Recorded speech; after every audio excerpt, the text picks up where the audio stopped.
vuga ko umukizwa ariko werekana nico nawe wakize, atari abakizwa bo kwibwira gusa, kuko gukizwa ni ivyo uba warakijijwe.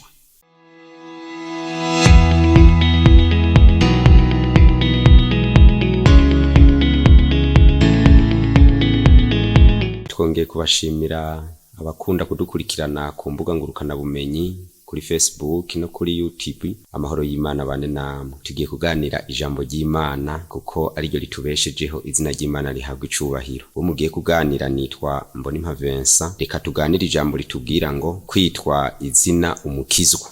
Iryo jambo abantu benshi barakunda kwibwira ko arabakizwa, ni vyiza, ariko mu Kirundi bakunda guca umugani uvuga ngo izina ryiza ntiribuza umukobwa kuruha canke se gusazira iwabo. Rero kwitwa izina ntivyotuma ubaye vyo, kuko umuntu arashobora kwitwa umumotari, kambara n'imyambaro y'abamotari, ariko wamuhanga imota yinyonge bikamunanira. Rero kwitwa izina ntibihagije, ahubwo nukuzuza iryo zina ivyo risaba kwitwa ngo ndumukizwa. Ese wakijijwe iki? Urumukizwa ki? Kuko gukizwa nivyo uba warakijijwe, nivyo wagenderamwo bibi, nivyo wakora bibi, nivyo wiyumvira bibi. No kuvuga ngo waratukana, wariba, warica, warakora byinshi bibi.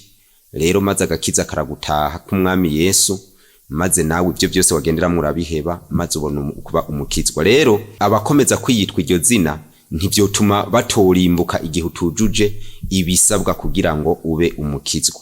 Mu gitabo ca Matayo igice 10 uhereye ku murongo wa 22 kugeza 23 haranditse ngo benshi bazombwira kuri wa munsi ngo mwami mwami, ntitwavugishwa mu izina ryawe, ntitwasenda abadayimoni mu izina ryawe. Yesu yaravuze ngo twarasenda n'abadayimoni. Ubwo kusenda abadayimoni wobikora, kuvugishwa mu izina rya Yesu wobikora, ariko ivyanditswe byera biratubwira ngo kuko Imana yiraba mu mutima, birashoboka yuko ushobora kuba ivyo wobikora ariko utari umukizwa, taco wakijijwe. Kuvuga nabi ukibikora, gusambana ukibikora, kwiba ukibikora, kwica ukibikora, ariko kandi ugiye mw'ishengero abakubona bose ntibobikubonako, uretse Imana yonyene gusa irabira mu mutima. Vyanditswe mu gitabo c'Imigani igice ca 20 umurongo w'8 havuze ngo umwami avyagiye ku ntebe y'imanza agosoza ikibi cose inyonga ziwe. Rero vyumvikana ko umuntu ashobora kwiyita izina ry'ico atarico akaba yibeshe. Kwiyita izina ry'ico utarico uba wibeshe.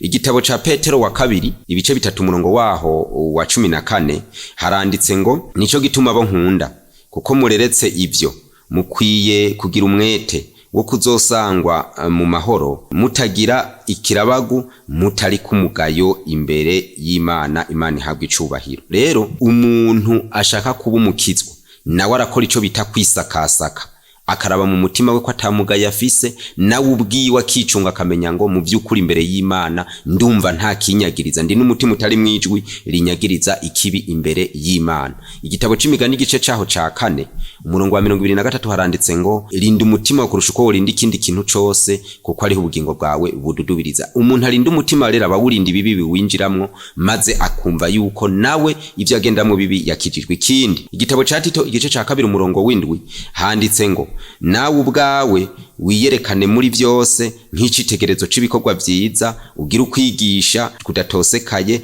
ube inyankamugayo. Ube inyankamugayo. Umuntu wese ashaka kuba umukizwa, ashaka kuba ngo nanje narakijijwe, nuko yakize ivyo yagenderamo. Nikosa ko witwa umukizwa kandi abantu bakuraba bakakubura ko imbuto y'ubukizwa, bagahiga ico bakakubura ko bakura, bakavuga bati ese kuyu tubona taco yakize. Mu by'ukuri nawe kwiyita ikintu kandi nawe wiyizi ko ukigendera muri bya bindi bibi, urumva ko atari vyiza. Igitabo c'ivyakozwe n'intumwa 23 ibi bintu vyashikiye Pawulo, bamufashe bamushize imbere y'abacamanza, arababwira ngo ndi n'umutima uri mwijwi ritanyagiriza ikibi imbere y'Imana n'abantu. Uvuga ko ari umukizwa rero akwiye kugira uwo mutima utari mwijwi rimwagiriza ikibi imbere y'Imana n'abantu. Abakolosayi 4:6 haranditse ngo imvugo zanyu zamana ubuntu bw'Imana zirunzwe umunyu, kugira ngo mumenye ingene mukwiye kwishura umuntu wese. Imana yacu nihabwe icubahiro. Rero kuba uwakijijwe, vuga ko umukizwa ariko werekana nico nawe wakize. Rero imvugo zawe zamana ubuntu bw'Imana kandi zirunzwe umunyu, abantu bose bakwamira imbuto nziza. Reka Imana nye n'amahoro iduhe kuba abakizwa, ariko abakizwa nyakuri, atari abakizwa bo kwibwira gusa. Imana ibidufashe kuvyumvira no kubishira mu ngiro mu izina rya Yesu. Amen.